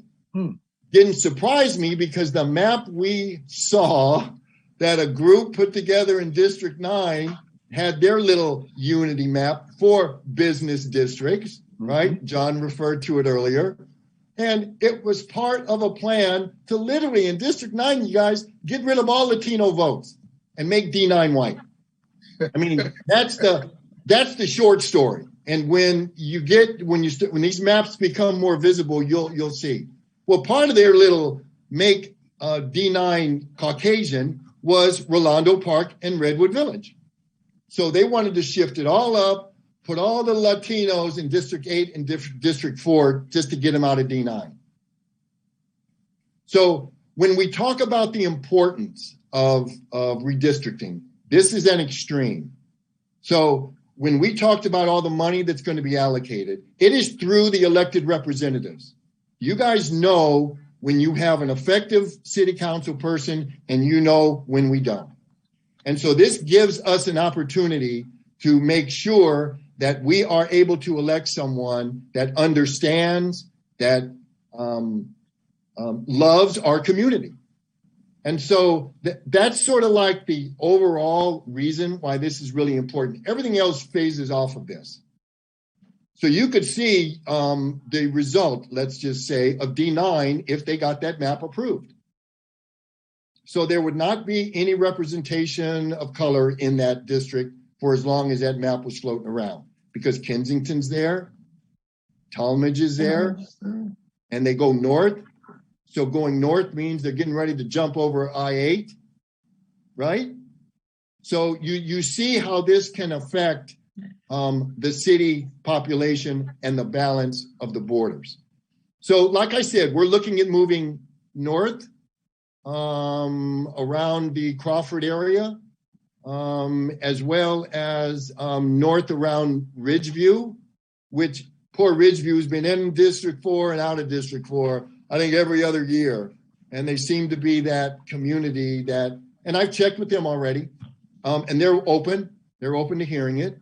And so that's the process, right? It was very, very enlightening because in those meetings when it was face to face, you guys, what this process was about. We had very spirited conversations sitting in that room discussing blocks, arguing the point that we wanted to keep ECC in our community and giving in by saying the park is yours. So you see, it gets back to negotiations with District 9 that we could not have had. And we did it all together. So there wasn't getting in silos and working on our map and don't share it with anyone, because sooner or later, we're going to have to get together. And so our mantra has been all along, let's get together sooner rather than later, because look where we are. All that property left of your screen on D4 is D9. So we have no interaction with District 8. Our entire border is with D9. So we need to start our negotiation soon. They're going to have an agenda, right? Understandably so. And so we're going to be negotiating on some of these areas around where we want to go. And then we're going to negotiate and give and take what they want, because they're going to have to make some adjustments. So that's basically how this works. Anybody got any questions or anything? I'm looking, Michelle's got her hands up. John, let me see if anyone else has any questions first that hasn't asked. Dina has her hand up. Let's start with Adina first. Adina, yes. Adina first. Yeah. Yes, ma'am. Thank you, Barry, for that. And thank you, Dr. Warren, for your history. And my question is going to probably sound slightly ignorant because I'm not familiar with a lot of the details of the communities because I'm not from here and I'm learning. But I'm looking to see, I know the county said that they had to go and do unincorporated areas. Can the city also do unincorporated areas and bring them in? Or do they have to stay within those guidelines, number one? And number two, is there any way we can expand that would increase the African-American population around us to stay within the parameters provided? Gotcha. So we can't go south, Albina, because that's National City. That's a different city, so we can't include them. We can't go east because that's Spring Valley. See where my arrow is? Okay, that's all that Spring Valley. And then up in here is La Mesa. But they're incorporated cities within themselves, right? They're county. Yeah. They're county. So we're not surrounded by any unincorporated areas that we can. No, and we have to be contiguous. Contiguous, we can't. Right, that's what I mean, contiguous. Yeah. And so what about the African American communities? Well, that's our thinking about hitting up by Crawford, right? Because we know because of the data, there's some population of some African folks. And so up around University, up in that area and across University, there's pockets. So that's why we're looking at that and seeing what that would look like, because we have data now that we're going to be able to pull a lot of demographics with these census blocks. So we're going to wait until we get the detail. And what I mean by that is, so all of this information is cut up into blocks, right? Community blocks, literally census blocks. And with any of that, they'll give you the population, they'll give you the number, the racial makeup and breakdown of that small group. It gives you as much information as you want to pay for. Households, number of people in household, high propensity voters, right? This is what organizations use for campaigns. So we can buy that information, provide it, and have that data as we move these little pieces around. So when I say we're working on it, we're going to play with some numbers and see which areas are to answer your question, offers some Black voting opportunities. And we're going to look at those and maybe pull that census block over along with everything else to make sure it's contiguous to see what that looks like. And if we're successful, who do we negotiate with up there? D9. Who are we pulling from? D9. Oh, the one that was just created 10 years ago. That's exactly right, D9. And so, and we help them, I don't know if anybody's on that team last year, but we literally helped them get that opportunity to have Georgette Gomez be their council person. I mean, we were the single contributor to make that happen. 8 had its own problems. And lastly, so somebody else can finish. Lastly, so if we negotiate with 9, just hypothetically speaking, what would we give them to encourage them to let us incorporate those into our block? What could we give up that would not impact us in a negative way? Well, Albina, that is a very, very good question. And hopefully in the next week or so, we'll be able to find that out, because we must have been faster than everyone else because now everybody's getting organized. So we don't have no idea what D9's doing. And so, until we know that, then we know what we can do, right? Then we know where we can make moves. And everything's on the table because we're the only negotiators with each other, right? So we got that whole border to play around with. But I think once we come out with our map, and then we have a negotiating starting place.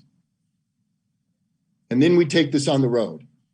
So the key is understanding what it is we can give up, what we carve out to get what we want, to get more back. What can we carve out and not lose? I'm just putting that out there. I'm done. No, you're right. Yeah, You're right. You got it. For someone that didn't understand it, that is the bottom line, girl. That is the bottom line.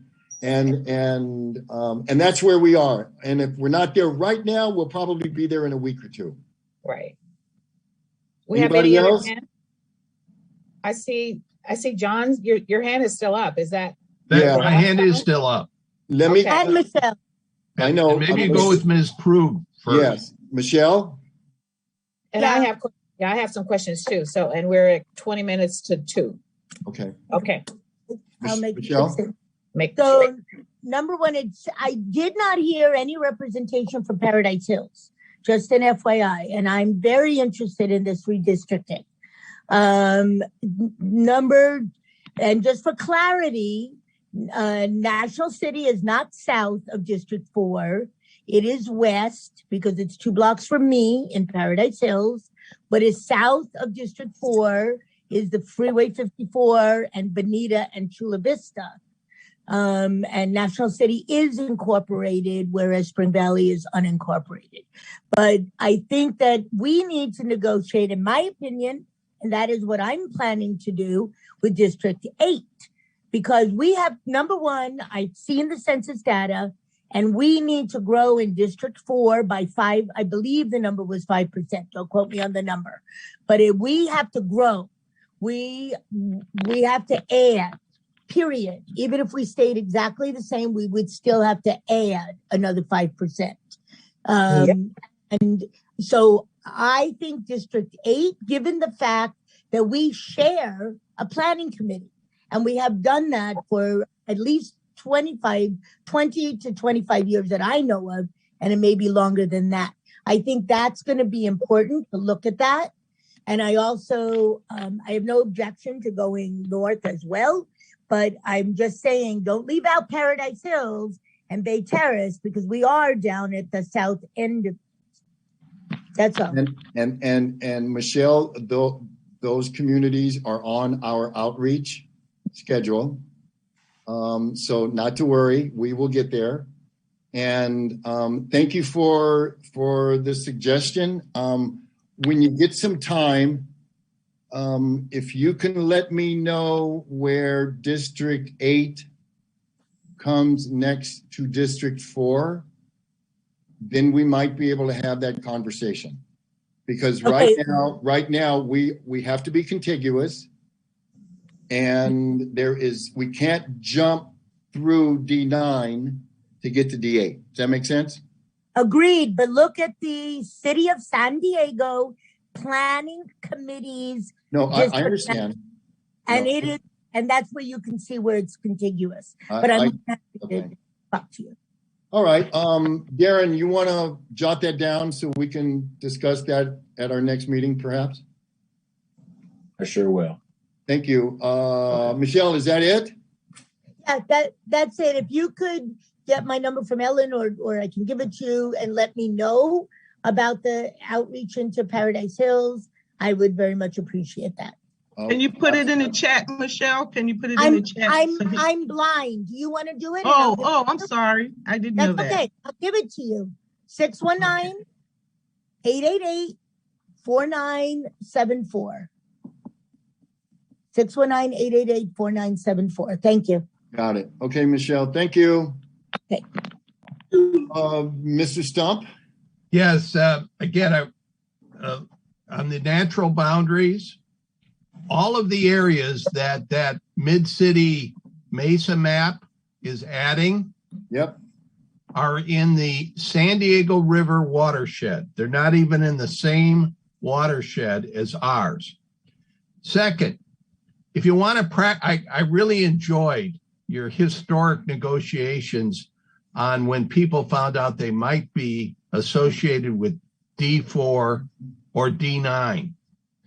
And if you want to see a practical example of that fear from Kensington, go back, I guess it would be 40 years now, with Gloria McCall, and get off on the Home Avenue exit.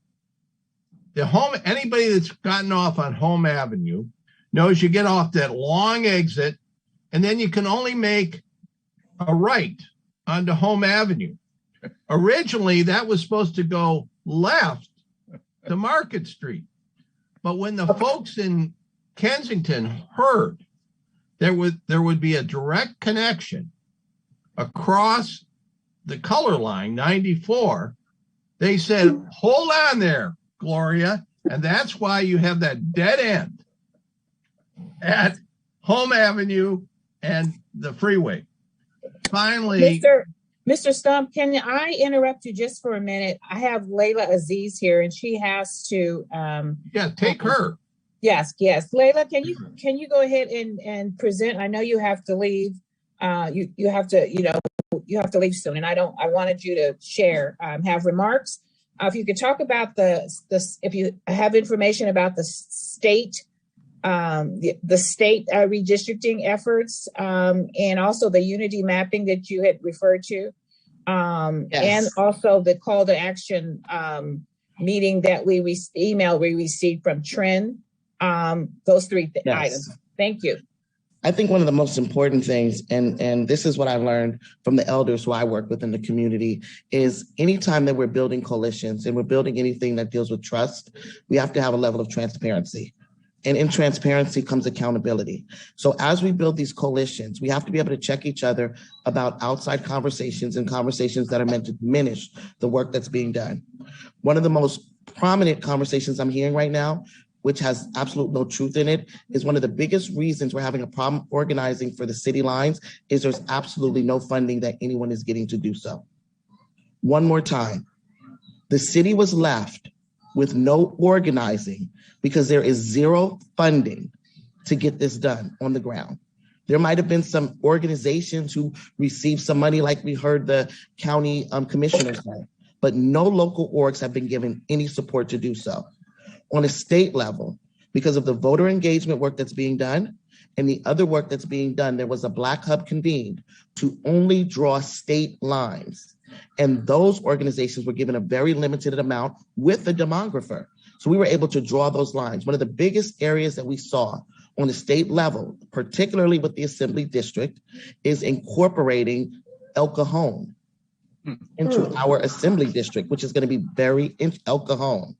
So we have La Mesa, Spring Valley, Lemon Grove, and El Cajon. We're also seeing that with the county lines that the unity mapping has done.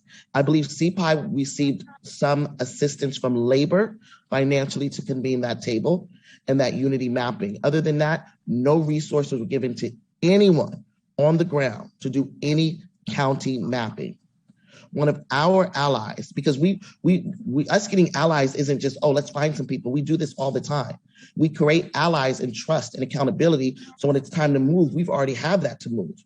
And that's one of the most important things. You can't create allies if you haven't talked to each other for a year, for 6 months, for 3 months. That's where the trust is going to be kind of like, what do you want? What do I want?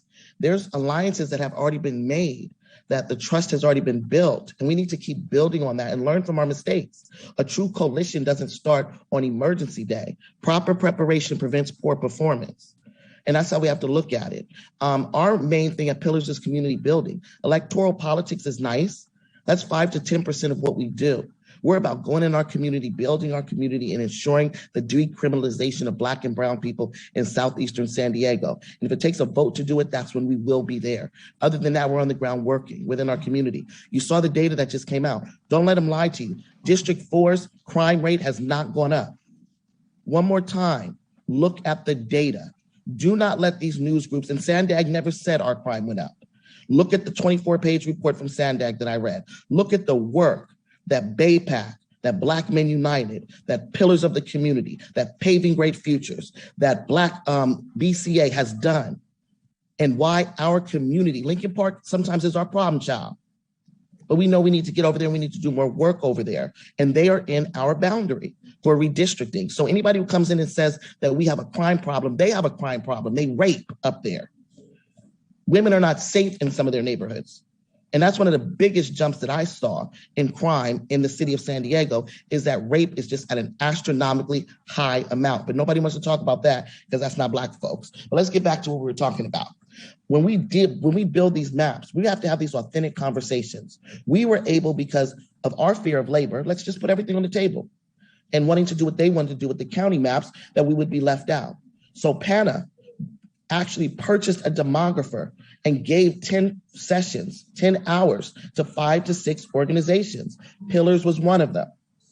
We were going to go because we had already been mapping our lines from the state level. We had convened motorcycle clubs. We had convened people who were formerly incarcerated. We had convened people that we normally work with, low propensity voters that never vote, that we get out to vote. That's our job. We stay in our lane.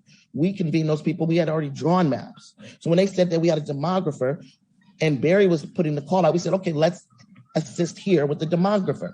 So the demographer sat with us and helped us draw some lines. We didn't have a lot of the data that we wanted to put in these layers. We wanted household income. All we had basically was race, and it wasn't based on the 2020 census numbers. A lot of these numbers aren't even out yet. The full report's not coming out until like the 24th of September. So we have to be honest about where our structure is and how much we can even do. So at that point, you had the people in Northern D9 come out with their white power map. You can't be mad at them. They did what they did. It's very dangerous, and it reminds me of what they did to us down south and why I take personal offense in our communities, because they just said, here, you take a Mexican and you take a Mexican and you take a Mexican and you take a Mexican, so they don't have any power and we can put white people back in D9. That's unacceptable to me. And I'm willing to have that argument honestly and transparency in my community. We cannot do that. Anytime you open the door for that, we get hit with it too, at some form, at some place. I am a proponent, but that's not going to be just on me, of us going into the immigrant community and the African community, and even north, Rolando Park and Redwood Village. We're going to pick up some rapes when we go up north, if we're okay with doing that, but it is what it is. So let's have these honest conversations with folks say they don't want to be a part of our district because they have problems in their district too. And we've cleaned up our district a lot. And we have community building. You can walk down the street here and feel safe on Imperial Avenue right now. Please tell me that's not true. So that's the work that we've done. And that's important work that we've done. That's on the ground work that we've done. So now we have a convening. No one wanted to convene a unity mapping for the city. We kept asking. When I put the map on my Facebook page, all of a sudden, everybody wants to be a part of it. Let's go. People are tired, you guys. People are tired. We are working. We're just coming out of a legislative session. We want to sleep right now. The fights that happened with this Newsom recall, we're tired. They said, come on, let's just do it. People we've already been working with, Mid-City Can, Asian Solidarity, and Alliance, and Pillar said, let's convene. Not let's lead, not let's take over. Let's utilize our resources, our demographer, and convene a unity mapping table to ensure that we do not get eaten up by these rich folks in Talmadge and all these other places where the watersheds are. That's important to us. And as we do that, we notice that people have problems because for some reason, I'm going to be honest with you, I don't know who worked on the census 10 years ago. This is not a big, oh, I'm famous kind of situation. I don't understand why this is such a big deal. We are not going to be remembered for this unless we screw up that bad. This is something that we're doing out of passion, out of love for our community, something that we can do so our kids, when they vote, they can vote and see someone that looks like us. We are not going to get an applause for this. No one's going to remember us. Do you remember who did it 10 years ago? I don't. People say they did it. That's nice, but you're not like giving an award and accolades for that. This is community work we're doing. So there are no heroes in this work. So when we get together, we're asking that on Tuesday. When we get together, there's no voice that's stronger than the other voice. We are working together. The elders, you guys know what it looked like. I don't know what it looked like. I know the stories, but I don't know the lines. I don't remember in Ocean Park in the 1970s and 80s, all of the festivals that you guys had and how important that was in a community of interest. So it's going to be, we have to be able to listen to our elders, but also listen to the young people coming to the table about what we're seeing now as communities of interest and respect those differences. I believe that with Barry, our map has pretty much been done. We need to solidify it. We've verbally made our map. We need to solidify our map. We know what we want. We need to talk to folks. Our goal is after the Tuesday's meeting, at the Wednesday's meeting, 50% of the people that are there are community, not organizational, because our community matters. We all have lists of members who we work with. We need to email those folks and get them to the table. And then we'll have another mapping on a Saturday. And if we need to do more, we will continue to do more. But right now, we just had to move. No one was moving. And we were going to be at a great disadvantage because of that. Thank you very much. Thank you, Layla, for your comments. So in regards to the state What were you saying? I still, Ellen, I think we have some questions. Okay, well, I have a question. I have a question. I had a question when you were talking, so let me get my questions out because it's almost over. Nice. Number one, let's go back to the bottom line. The bottom line is District 4, and even at the county level, we have lost. My understanding is each district needs to have, at least to be equitable, 150,000 residents per district. Am I correct? City council districts, approximately that. Yes, the number went down. So all right. And D4, we're down something like 25,000 residents in D4, right? So hold on. I think that number's cut in half. I think it's about 10 or 11,000. Okay. Yeah. All right. Okay. Well, that's a good to know. So the goal is that we go into these other districts and try to negotiate in order for us to have that number to meet that 150,000 or 1/9 formula. Correct? Correct. All right. Layla, you just made a statement that maps have already been drawn. So if maps have already been drawn, when can we see these maps that have already been drawn as it relates to District 4, as it relates to the county, as it relates to the state? You said they've already been drawn. At least we have a basis to work from. Well, our map initially, when we could, I'm sorry to cut you off. Go ahead, Miss Ellen, finish your statement. No. I just want to make sure we have something to start with. If you're saying that these organizations, CPI, Alliance San Diego, y'all have drawn some maps already, couldn't we work from those maps to come up with the numbers that we need? We have drawn those maps, but that's not what I was talking about. I was talking about we've drawn in a meeting with Barry on Thursdays, we've drawn our map. We haven't all agreed, but we've drawn our map. If we look at where we went with Barry to Ridgeview and up into Rolando, we drew that map together. We just need to focus and really look at that map. Is this what we're going to take? Is this true to us? And that's a little bit more work that we need to do, but we have a tentative map that we've drawn together. Right. That's what I indicated. And we have the variables added to the map of those areas that we have tentatively identified. Yeah, so we're not that far behind. So we will get things like household income, number of people in houses. We will get all that data. Okay. So and that's that. I targeted those census tracts that we talked about at our last meeting. Okay. Right? Up to Crawford, Ridgeview, all of those areas. So we'll get more than what the county or the city is going to give us. We'll get a lot more data that's going to solidify our areas. All right. And that's scheduled for Thursday, by the way. Right. Okay. Now, who's doing the county mapping? I'm still confused, y'all, about y'all saying city, county, state, federal. Who's doing the county mapping? We have a demographer that we could have used any way we wanted to. But we've been using our demographer for the work we've been doing with you guys in Barry, that Thursday table. Those are the only hours we've used for our demographer, and that's probably 2 hours. So now we have 8, right? We also wanted to do some county mapping, but when we came to this table with you guys, the city seemed like it was most important. And we did have conversations with John Weed about the issues we have with their county map, and those conversations were resolved. And so we feel confident with the map that we've been able to see, but upset that we have not been able to tangibly touch it. We think that's unfair, but we have seen the map, and I think people have screenshots. They were still screenshotting from their computer of the map, but that wasn't given to us like we gave the map when our person did it to all of us. That was one thing Pillars wanted to make sure anybody who wanted the map the demographer gave, you guys have the email to our demographer. It has to be transparency and accountability to promote trust. But this transparency and this trust is absolutely true. I think we're way beyond that. It's about getting these maps drawn in a timely manner. Yes, we're catching up to make sure that these maps are equitable and fair. But I got a question. And Layla, you're absolutely right. Trust is important.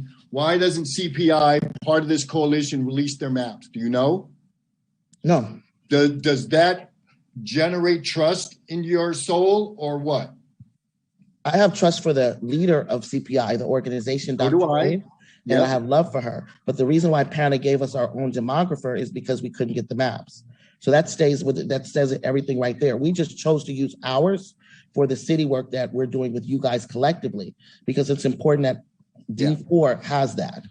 Okay, and we'll probably just need maybe 30 minutes to an hour left with since the city's coming out with theirs. We did the hard work, right? So I'll ask him for Thursday too. Yeah. Cool. Okay. Cool. Good. Okay. I had to do a little business there. Sorry, you guys. Any other questions? I'm sorry, I just needed clarification on. Can I just add something on mapping? If that's okay. Just Ken. Yes, sir. Yes, sir, Ken. And Andrea still has a question. Oh, I'm sorry. I'll wait then. Okay, Andrea? I do have a question. Can I share my screen as I ask my question? Sure. Yeah. Okay. Do this. I have learned so much from Andrea through this process. I really have. Yeah. Brilliant.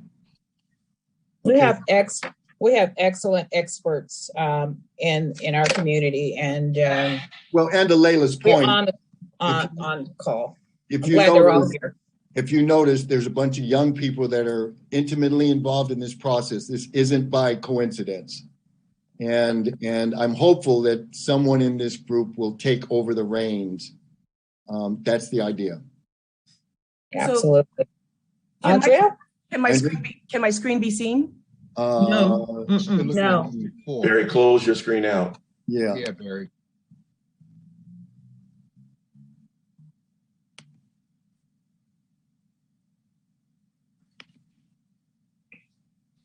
Here we go. So is there a copy of the book called Presumed Alliance showing? That's my screen. Yeah. Okay, that book was released in 2004. So that was how many years ago? 17 years ago. And it was written by an attorney by the name of Nicholas Vaca. He gave a speech on C-SPAN that was filmed from, I think, the Compton City College Library. And the summary of the book is that this assumption that Latinos of whatever variety, but here in California and Texas, we're talking about Mexican Americans, this historical presumption of the alliance between Latinos and Blacks has been fiction for quite a while. And so that leads into my question as to whether or not we want to consider playing the game of Jenga. In other words, do we want to necessarily constrict ourselves to negotiating with D8 or people that we have a boundary with? We understand that when we make moves, it's going to affect them. But even when we were having when we had the meeting most recently with the city of San Diego and redistricting, there were people from, I cannot remember the council, but there was a predominantly white district that was echoing, oh, well, that matches our map. Yeah, we'd like to see that too. There may be districts that are not adjacent to District 4 who will support our map because it goes along with what they want to do. And I think, are we willing to consider that maybe, we're going to have some unusual alliances if we're talking about a community of interest that is Black Americans? Can I answer? Yes. That's why I love Andrea, because in the unity, in the coalition building, she's like my alter ego in that, and she's very clear on what she's saying when it comes to any group and do they work with Blacks. This is true. But in the art of alliance, we have to look at the strengths and weaknesses of both conglomerates as we will and deal to negotiate the best interest of each, and how we don't lose a lion's share and it's equitable to us who have a smaller population. And in that, one of the biggest things is if they were to outvote us, they would have to have, and whites would be on top of us in that, they would have to have they would have to have a very large percentage to outvote us because we vote, our propensity to vote and to turn out is much stronger. and we tend to, we're a monolith. Black people are a monolith when it comes to voting. And I look at that as a good thing. And we always say, Black people don't stick together, which is absolutely untrue when it comes to electoral politics, and why people are so mad at us, because we do stick together.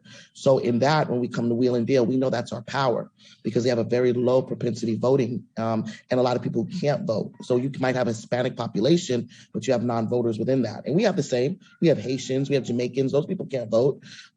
We have certain people here from East Africa who's they're not citizens, they can't vote. But the majority of us 14th Amendment Black folks, foundational Black folks, we can vote, and we vote together, and we seize that power together. But we can never not identify our weaknesses in any alliance or our strengths and think that we're going to negotiate. That was just one, because I don't think we should get too much into that in such a public forum.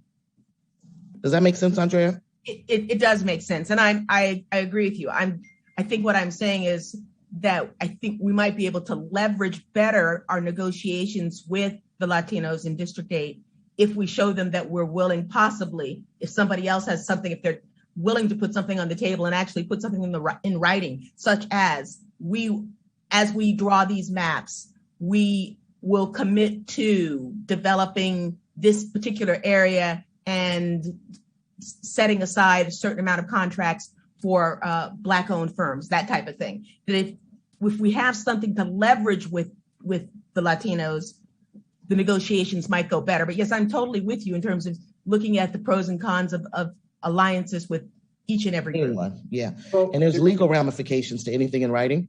Southeast San Diego has had with District 8 a quiet negotiation that's not in writing for far before I could even vote, that they would let us have District 4. And so far that has held up. Dr. Warren could probably speak about that if they're even able to. And the 79th Assembly District as well, Layla, and that was through the Chicano Federation, right? We got that later because Ben Wesu and all of them were 79th Assembly people. So sure, Dr. Weber, only because of redistricting did she become the 79th Assembly member. So I'm old enough to remember that, but not the District 4 alliances. Yeah. Okay, this is a good discussion, very good discussion. One question here, do we know whether the proposed county map still divide D4 into 3 supervisory districts? We may not be able to answer that today, but that's a question, and that's why we keep asking about those county maps. I want to thank everyone. It's 2:08, and I know we all have a lot to do today. Dr. Warren, can you give us some closing comments? Action plans? Barry, if you could talk about action plan, Dr. Warren, we got to take actions. Dr. Warren? Well, I'd like for us to do 2 things from where we sit, Barry, working with you and Layla, the whole group. Voice and Viewpoint can get notices out, and we can reach a group of people we haven't reached before. We can do e-blasts, emails. We'll do articles if you have them. A letter to the editor is important because the other folks are always reading our editorials, and we want to show that we are awake and engaged and interested in what's going on. And we want to be supportive of Ken as our commissioner so that people know when he speaks, he's speaking for us. And if we have any issues, then we should take them with him and not let them go outside of the group, so that the more we give one voice, as Barry and them know, the better we look. And we're here to be of service. LaTanya is on as the managing editor. We're here to throw the full weight of the paper, the internet behind this, so that we come out of it the way we want to. John, can I ask Andrea, by way of this right now, doing a little business, if you could get in touch with John and maybe start having that conversation about getting the Voice and Viewpoint as a tool to get this out into the community? Yes, sir. Because again, I'm not trying to push work off. I just want you guys to take this over and get the experience now. And meet new people. You don't know John. John's a good guy to know. And Andrea, you're relatively new to Valencia Park. So let's do some cross-pollinating. Ellen, to both of you, let me be clear that the voice is here to service those of you who are here on this call as a part of the community. I'm not going to let your efforts become the substitute for the outreach that I got on the county about. Absolutely. That's right. Absolutely. That was my point. I wanted to raise that. Absolutely. I don't, well, anyway, I have my own personal opinion. Commissioner Marlborough is on the line, and we would be remiss not to hear from Ken, particularly just briefly related to the software. So please have patience, but this is important. And Ken, thank you, Commissioner Marlborough. Oh, hey, thank you. First, I want you to know that the city's process, if any of you have ever been on a jury, now I have been, but I've never been sequestered, but this is how I feel with them, how they hold us down. I mean, we get in trouble if we like something on Facebook that's about redistricting. They come at us about this. So, and I'll probably get an email about this, but that's okay. I'm fine with that. We've been through 7 meetings, and it's just about the last 2 where I start to see names that are on the public attending these meetings. Maybe there's some in the phone numbers, but I can't tell. But I'm so happy to see those numbers come up. And I'm very happy to see what I'm hearing right now today as you're speaking. So thank you very much, because this is your time. This is your information. My job is to try to push that forward to get as much as we possibly can as to what your wishes are. So I just want to give you a little bit of information. As far as census data, you all know the legacy data came out early in September. Then the state put out a user-friendly type data. Now, I heard Layla say there's one last portion, and that is the Voters Act right data for census, and also people who are incarcerated data. I have the 20th, which is Monday, that should be coming out. Layla said the 24th. Well, I hope it's either the 20th or the 24th, because it's important information, and that will be the sum of it all. As far as the city, we should have a new mapping tool Monday. That is what it looks like we're going to have. We had a meeting last Thursday. They showed the tool. It's a good tool. It gives you a ton of information. There should be a tutorial with that. I don't know how well that's going to be, but here's what I'll tell you. Once it becomes public, I don't see any problem, because I've had a chance to mess with it, so I kind of understand it. I don't have a problem with, as a small group, showing you how to use that. In other words, train-the-trainer groups, I don't have a problem with that, because it's a public document. And so if you want to do that, just let me know, but I would appreciate if it would be contact to a single point of contact that have that. And other than that, I just want to thank you all. And I'm looking forward to looking for your input on this. And if you have any questions for me, if I can answer them, I'll do so. You better check with. Could we put that mapping tool on our website? I'm sorry, I didn't hear it. Can we put that mapping tool on our website, Ellen? Yeah. Sure. Yes. Yeah, it's going to be a public document. Right. Okay. So if we make it accessible on our website, that would be good. Okay, we'll do that. The more people to see it and to use it, the better. Okay, great. Any other questions? I see some comments in the chat. Hello. Hello? John Stump. Yeah, I just wanted to say that the move of Ridgeview is very good for D9, and it's not objectionable. The thing that hasn't been said, and I guess I'm going to say it, is part of the reason that this mid-city Mesa map is done. It's a clear movement to shut the Black ministers up, to eliminate that fundamentalist Christian talk. So that's part of what's going on by pushing D8 into D4. The other thing that hasn't been brought up, D9 can expand to the southwest into lower South Park, and at least to the original boundaries of the city of San Diego. That's why I mentioned that using these roadways, they divide the rivers and the natural boundaries. Okay, Mr. Stump, we would love for you to join our Thursday meeting. Please, we have captured all the emails. Send me a notice and I'll be there. Okay, I'll send you that. Thank you, Madam President. Good meeting. Miss Ellen, can Mr. Stump put his phone number in there because he says stuff and it's just so much. I need to just talk to him. Like I want to pick his brain for like an hour. I will send you his contact information. Thank you, Nell. Yeah, sure, we'll do. Would be happy to.